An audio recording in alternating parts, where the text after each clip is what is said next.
रुपए को दो भागों में बांटा गया और पहले भाग को दिया गया 21% पे और दूसरे भाग को दिया गया कितने पे 35% पे। आपको बताना है कि दोनों का जो ब्याज है वो तो समान है, तो ब्याज कितना है ये आपको बताना है। पहले बताना पड़ेगा कि मूलधन कितना है। तो देखो पूरे पैसे कितने हैं 8,000, हम लिख लेंगे पूरे पैसे। तो पूरे पैसे हैं 8,000 रुपए और इसको दो भागों में बांटना है। तो पहला भाग होगा कितना, पहला भाग होगा x रुपए का और दूसरा भाग होगा 8,000 माइनस x रुपए का। ये दो भाग हो रहे हैं। पहले भाग को दिया जा रहा है 21% पर और दूसरे भाग को दिया जा रहा है 35% पर। समय दोनों के बराबर है, पहले भाग को है एक वर्ष के लिए और दूसरे भाग को भी एक वर्ष के लिए। अब हम काम कर लेंगे और इन दोनों से जो ब्याज मिल रहा है वो सेम, यानी कि दोनों बराबर है। चलो अब इसको करते हैं। ब्याज का सूत्र होता है मूलधन गुणा दर गुणा समय बटे 100। पहला हमारा मूलधन है x रुपए, दर है हमारी 21 और समय है हमारा 1 वर्ष और बटे में करेंगे 100 तो निकलेगा ब्याज।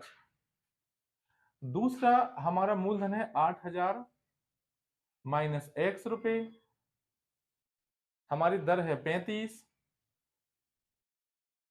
समय है सेम टू सेम यानी एक ही वर्ष और बटे में करेंगे 100 तो इससे भी निकलेगा ब्याज।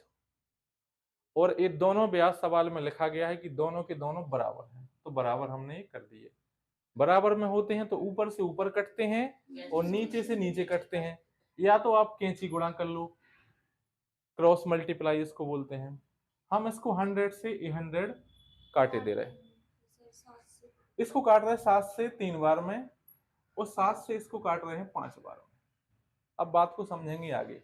यहाँ लिख रहे हैं हम कितने 3x, क्योंकि यहाँ कुछ बचा ही नहीं, 3 और x बचा तो उसको लिख लिया। 5 का गुणा होगा 8,000 में तो हो जाएंगे 40,000,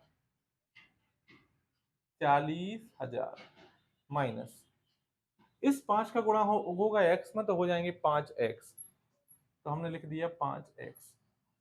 3x और a इस तरफ आएंगे तो हो जाएंगे प्लस के, यानी कितने 5x बराबर 40,000। आपको सबसे पहले पक्षांतर करना आना चाहिए कि जब इसके इस तरफ आएंगे बराबर के तो चिन्ह बदल जाते हैं, पता होना चाहिए। देखो 5 और 3 कितने 8x बराबर 40,000, तो x बराबर कितने 40,000 बटे 5, 8 से इसमें डिवाइड करेंगे तो जाएगा 5 बार, यानी कि x का मान कितना आ गया 5,000 रुपए, यानी कि ax का मान कितना आ गया 5,000 रुपए। यानी कि पहला जो मूलधन है वो है 5,000 रुपए का, तो दूसरा मूलधन कितना होगा, पूरे पैसा तो 8,000 ही है, पहला हो गया 5,000 का तो दूसरा कितना होगा 3,000 का होगा, यानी कि दूसरा कितना हो गया 3,000 का हो गया। या फिर आप 8,000 में से माइनस x कर लो तो भी 3,000 ही आएगा। अब हमें बताना है कि ब्याज कितना होगा। तो देखो चाहे इसको लेके सवाल हल करो चाहे इसको लेके सवाल हल करो, आंसर हमारा दोनों से बराबर ही आना है।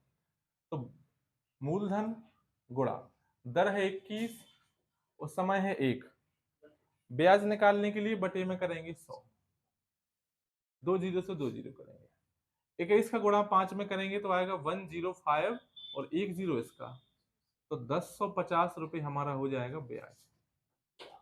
ये हमारा हो गया आंसर।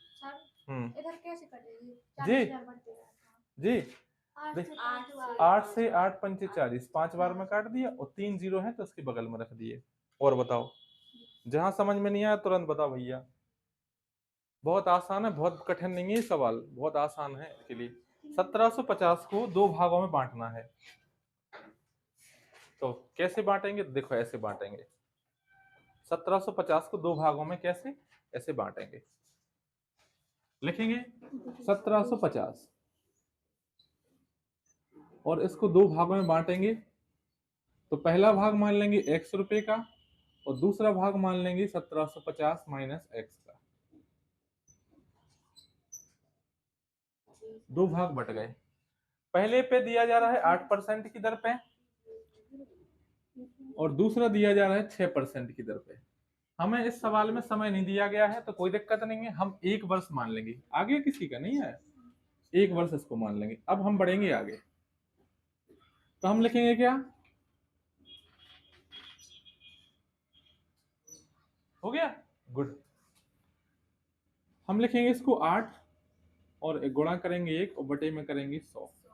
यहाँ पे करेंगे 1750 माइनस एक्स और यहाँ पे 6 और गुणा करेंगे 1 और यहाँ पे करेंगे 100। और देखो दोस्तों, जो ब्याज मिल रहा है दोनों से वो होना है बराबर, ये कैंसिल होंगे यहाँ पे, दो से काटा है सर जी 4 बार। ठीक है, लो 4 बार और ये 3 बार, बहुत बढ़िया। इनका गुणा हो जाएगा, यहाँ गुणा हो गया 4x बराबर इसका इसमें, यानी कि 3 का गुणा होगा इसमें तो पहले 0, 5250। हाँ, और 3 का इसमें होगा तो 5 में तो हो जाए कितने 15, हासिल की 1 मिल जाएगी 21 और 1 22, हासिल की 2 मिलना है और यहाँ हो जाएंगे 5 माइनस 3x। देखो 4x और a इस तरफ आएंगे तो प्लस के हो जाएंगे 3x और यहाँ हो जाएंगे 5250, 7x 5250, तो x बराबर 5250 और यहाँ पे हो जाएंगे 7, 7 से पूरा पूरा भाग जा रहा है, हाँ, 7 7 49, बचे 3, 7 पंचे 35 और 0 750, यानी कि a आ गया पहला मूलधन, यानी कि x का मान आ गया कितना 750, यानी कि जो 8% की दर पे दिया गया था मूलधन वो था 750, तो जो 6% की दर पे दिया गया वो कितना था, तो 1750 में से x का मान आ गया 750, इसको घटाएंगे तो बचेंगे 1000 रुपए, तो ये हो गए 1000 रुपए। हमें क्या निकालना है, ब्याज निकालना है बस, तो ब्याज निकाल लेंगे, इसको लेके कर लो या इसको लेके कर लो, इसको लेके करते हैं आसान रहेगा। तो ब्याज 750 गुणा दर कितनी है 8, समय है 1 और बटे में करेंगे 100, 1 0 से 1 0, 5 से 2 बार में और 5 से 1 कटेंगे 15 बार में और 2 से 1 कटेंगे 4 बार में। 15 का जब गुणा करेंगे 60 उसमें 4 में तो आएगा 60 रुपए, आंसर हो जाएगा 60 रुपए। इस तरह के सवाल केवल एसआई या बड़ी बड़ी परीक्षाओं में ही आएंगे, एनटीपीसी में जैसे टीटी की जो वैकेंसी होती है, पायलट की वैकेंसी होती है, बैंक में होती है आईबीपीएस पीओ यानी कि जो असिस्टेंट मैनेजर की, वहां पे ऐसे सवाल आते हैं। बाकी छोटे कांस्टेबल में तो बहुत मुश्किल है ऐसा आए, तो एक आध आएगा हाँ ऐसा किसी राशि पर, यानी कि यहाँ पे हमें मूलधन नहीं दिया गया है, मूलधन तो हमें बताना ही है, तो हम मान लेंगे कि मूलधन कितना है पी, किसी राशि पर यानी कि पी पर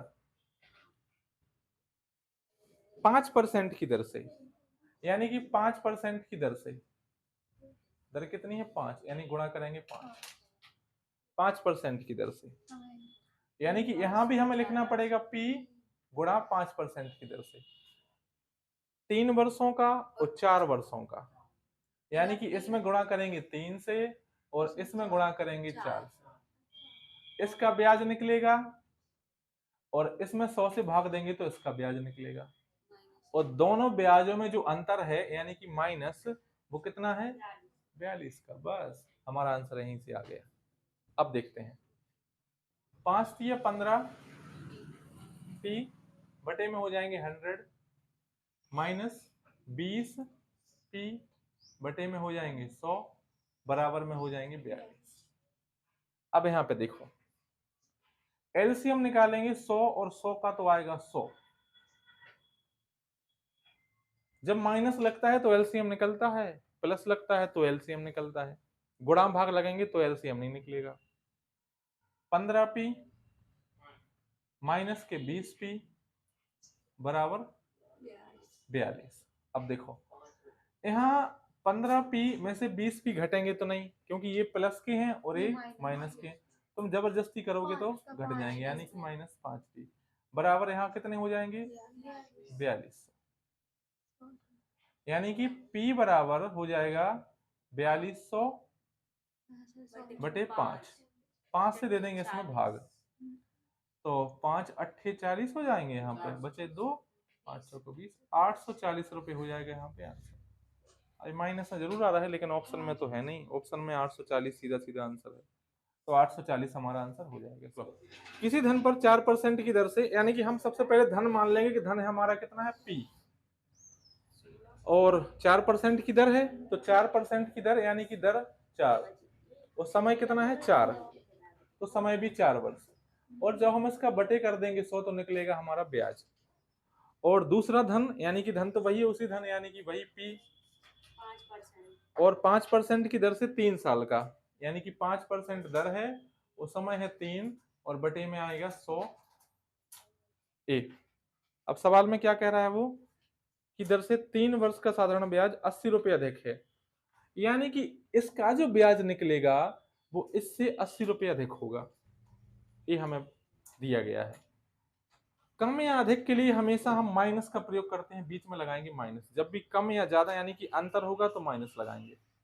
और बराबर में कितना अधिक है 80, 80 तो 80 लिख देंगे यहाँ पे सामने। अब सवाल करेंगे, हो जाएंगे 16p, यहाँ देखो बटे 100, यहाँ हो जाएंगे कितने 15p, 100 बराबर 42, नहीं सर, 80 80 है। 80 है 80।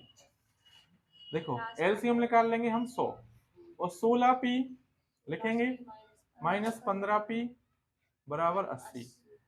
16p में से 15p घटाएंगे तो क्या बचेगा, अकेला p ही तो बचेगा, तो p बराबर 100 का गुणा हो जाएगा 80 में, तो 8000।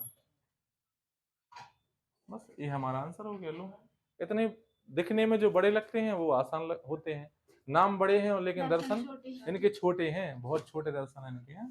चलो 8% आया है हमारे कार्तिक जी का, और यही आंसर है सही। ए और बी ने पैसे लिए हैं, कितने लिए हैं, ए ने लिए हैं कितने 3000, और बी ने लिए हैं 3200 रुपए ब्याज, सॉरी ब्याज नहीं मूलधन। और ए लिया गया है 2 सही 1/2, हाँ सर, यानी कि 5/2 समय यानी कि वर्ष के लिए, और दर हमें बताना है।